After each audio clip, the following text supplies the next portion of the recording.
ایک کوشچن یہ کیا گیا تھا کہ یہ تیجا اور 40واں کا کھانا کیا ہر شخص کھا سکتا ہے کیا، یا پھر یہ مخصوص افراد کا حق ہوتا ہے اور ہر شخص کھائے تو اس کے لیے یہ مضر ہوتا ہے اخروی لحاظ سے اور روحانی اعتبار سے؟ دیکھیں، مسئلہ یہ ہے کہ پہلے تو یہ سمجھ لیں کہ تیجا اور 40واں ہے کیا۔ تیسرے دن میت کے ایصال ثواب کے لیے جو نیک اعمال کا اہتمام کیا جاتا ہے اسے عرف عام میں تیجا کہہ دیتے ہیں۔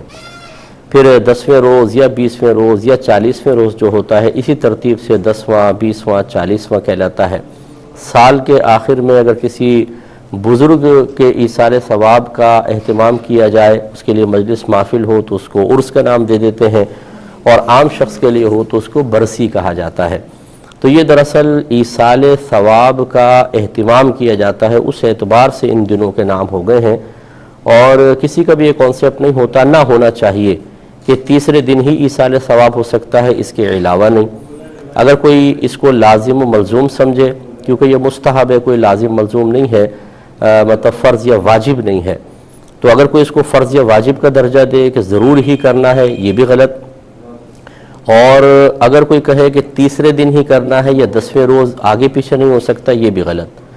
اگر کوئی صرف لوگوں کی سہولت اور آسانی کے لیے دن مقرر کر کے اس میں ایصال ثواب کا اہتمام کرے تو شریعت اس کو منع نہیں کرتی ہے۔ جیسے ہماری مساجد میں جماعت کے اوقات ہم لوگوں کی آسانی کے لیے ہی مخصوص کرتے ہیں۔ مارکیٹ کی مسجد میں پوری مارکیٹ کے نمازیوں کا خیال کر کے ٹائم سیٹ کیا جاتا ہے، اور محلے کی مسجد میں اسی طرح اہل محلہ کی سہولت کا لحاظ کرتے ہیں۔ اور کوئی بھی یہ نہیں کہتا کہ آپ نے جو جماعت کے وقت مخصوص کیا، نہ نبی کریم صلی اللہ علیہ وسلم نے وقت مخصوص کیا تھا، نہ صحابہ کرام نے نہ اس کا حکم دیا، تو یہ کوئی معاذ اللہ بدعت سیئہ ہے، بلکہ ہر ایک اس کو ایکسیپٹ کرتا ہے، قبول کرتا ہے۔ ایسی مدارس کے لیے ہم وقت مخصوص کرتے ہیں، کب سال شروع ہوگا کب ختم ہوگا۔ ایسی شادی بیاہ منگنی وغیرہ کے لیے تاریخیں مخصوص کی جاتی ہیں، دن مخصوص کیے جاتے ہیں، کوئی بھی اس پہ آبجیکشن نہیں کرتا، اس لیے کہ یہ لوگوں کی سہولت اور آسانی کے لیے ہوتی ہیں، نہ کہ کسی شے کو فرض یا واجب سمجھنے کے لیے۔ تو اب یہ سمجھ لیجئے کہ تیجا اور 40ویں میں اصل میں لوگوں کو جب دعوت دی جاتی ہے، بلایا جاتا ہے، تو یہ اصل میں کھانے کی دعوت نہیں ہے، بلکہ جمع ہو کر نیک عمل کرنے کی دعوت ہے کہ اجتماعی طور پہ نیک عمل کریں گے اور اس کا ثواب مردے کو بخش دیا جائے گا۔ اب وہ نیک عمل مختلف ہوتے ہیں، کہیں کلمہ پاک پڑھا جاتا ہے، کہیں درود پاک، کہیں قرآن پڑھا جاتا ہے، اور پھر اجتماعی طور پر ایصال ثواب کا اہتمام ہوتا ہے۔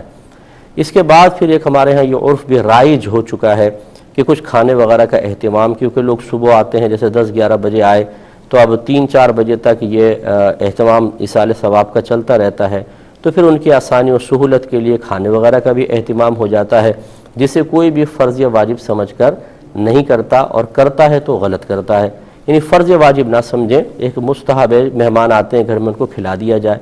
تو یہ ہے تیجا، 40واں، 10واں، 20واں یا برسی۔ اب یہ کھانا ایک کے لیے کھانا جائز ہے یا نہیں، اس میں اصول یہ ہوتا ہے کہ اگر میزبان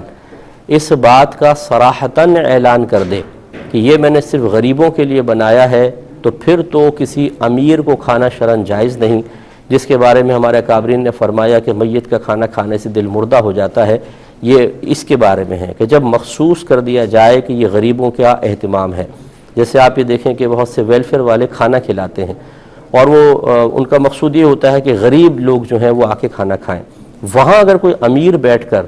جو صاحب ثروت ہے یا غنی ہے یا غیر محتاج اگر کھانا کھائے گا، تو وہ چونکہ غریب کا حق کھا رہا ہے، اور غریب کا حق کھانے کی وجہ سے لازم بات ہے کہ قلب پہ اثر پڑے گا، اس لیے دل مردہ ہونے کے بارے میں کہا گیا۔